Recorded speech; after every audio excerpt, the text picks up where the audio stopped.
वो स्टेनोस्फेयर पर तैर, जिस प्रकार से एक नाव जल में तैर रही है, कुछ उसी प्रकार से हमारी परपटी स्टेनोस्फेयर पे तैर रही है।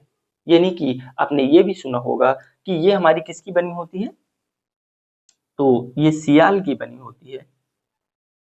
और यहाँ क्या नीचे होता है, सीमा होता है।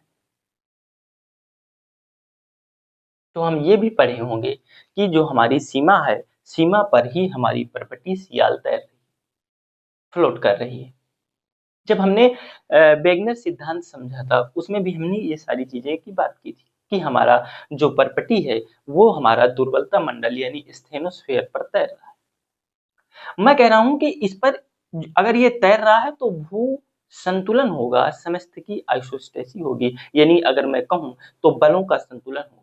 लेकिन मैं कह रहा हूं कि अगर आर्किमिडीज कहता है कि द्रव्यमान के बराबर वो आयतन घेरती है कोई भी वस्तु, तो मैं कहता हूं कि अगर एक तरफ मान लीजिए मैं पहाड़ मान लेता हूँ, एक तरफ पर्वत मान लेता हूँ, भूपर्पटी पर भूपर्पटी सेम तो नहीं है कि सेम हर चीज में एक ही द्रव्यमान है। घनत्व तो कह सकते हैं क्योंकि एक ही चीज से बनी हुई, लेकिन हम उसका भी खंडन करेंगे, थोड़ा सा डिस्टर्ब आएगा उसमें भी। लेकिन हमने ये कर लिया पर्वत, हमने कहीं देखा तो पठार, और हमने कहीं देखा तो मैदान। अब इस हिसाब से तो बलों का असंतुलन आ जाना चाहिए। अब मैं कह रहा हूं ये एक परपटी है, एक खंड है जो स्टेनोस्फेयर पर तैर रहा है, दुर्बलता मंडल पर तैर रहा है, और एक तरफ ऊंचा पर्वत है, फिर इसके बाद अगर हम देखें पठार है और ये मैदान है। तो क्या इन पर संतुलन है? अगर संतुलन है तो क्यों है और कैसे? बात इसकी है कि अगर इस पर संतुलन है,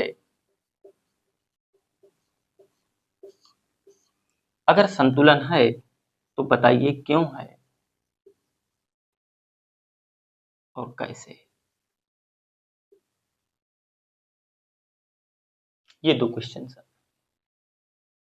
हमने देखा, हमने क्या नॉर्मल जो हमारा गुरुत्व बल है, मैं मानता हूं कि यहाँ से एक पृथ्वी के केंद्र की ओर या पृथ्वी के केंद्र की ओर गुरुत्व बल कार्य कर रहा है। लेकिन मैं कह रहा हूं कि ये इधर को धंस जानी चाहिए कि नहीं धंस जानी चाहिए, क्योंकि यहाँ पर तो ज्यादा भार है और ये भार ज्यादा है तो यहाँ पर धंस जाना चाहिए अपेक्षा मैदान की, तो ये भारी होगा। लेकिन फिर भी भू संतुलन क्यों है? अगर क्यों है तो कैसे है? अगर है भी तो कैसे है? इस बात की हम बात करने वाले हैं।